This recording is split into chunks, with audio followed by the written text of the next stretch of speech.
கடலுக்கு அடியில ஒரு பழமையான நகரம் இருந்திருக்கு. இந்த நகரம் வந்து பாத்தீங்கன்னா 10,000 வருஷம் பழமையான ஒரு நகரமா இருந்திருக்கு அப்படின்னு சொல்றாங்க. எங்க அப்படின்னு பாத்தீங்கன்னா ஜப்பான்ல 1995ல யோனாகுனி அப்படிங்கிற ஒரு ஐஸ்லாண்ட் கிட்ட ஸ்கூபா டைவர்ஸ் என்ன பண்றாங்க அப்படின்னு பாத்தீங்கன்னா கடலுக்கு அடியில போயிட்டு வேற ஒரு விஷயத்த தேடிட்டு இருக்காங்க.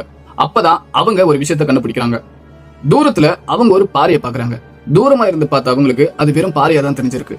ஆனா கிட்ட வந்து பார்த்ததுக்கு அப்புறம் தான் அவங்க அந்த பாறையில சில விஷயத்த பாக்குறாங்க. அந்த பாறையுடைய அமைப்பு வந்து பாத்தீங்கன்னா செங்குத்தா இருந்திருக்கு, பிரமிடு அமைப்பு மாதிரி இருந்திருக்கு. அதுல நிறைய ஸ்டெப்ஸ் இருந்திருக்கு. அதுக்கப்புறம் ஆராய்ச்சியாளர்கள் ஆராய்ச்சி பண்றாங்க. அப்பதான் அவங்க முடிவு பண்றாங்க இது பண்டைய கால நாகரிகத்துடைய ஒரு நகரத்துடைய அடையாளமா இருக்கலாம் அப்படின்னு. ஆனா சில ஆராய்ச்சியாளர்கள் என்ன சொல்றாங்க அப்படின்னு பாத்தீங்கன்னா கடலோட அலைகள் வந்து இந்த பாறை மீது பட்டு பாறைகள் இந்த வடிவத்துக்கு வந்திருக்கலாம் அப்படின்னு சொல்றாங்க. ஒருவேளை அவங்க சொன்ன மாதிரி கூட இருக்கலாம். ஆனா இந்த பாறையுடைய அமைப்பு இயற்கையா உருவானதா இல்ல மனிதர்களால உருவாக்கப்பட்டதா அப்படிங்கிற விஷயம் இப்ப வரைக்கும்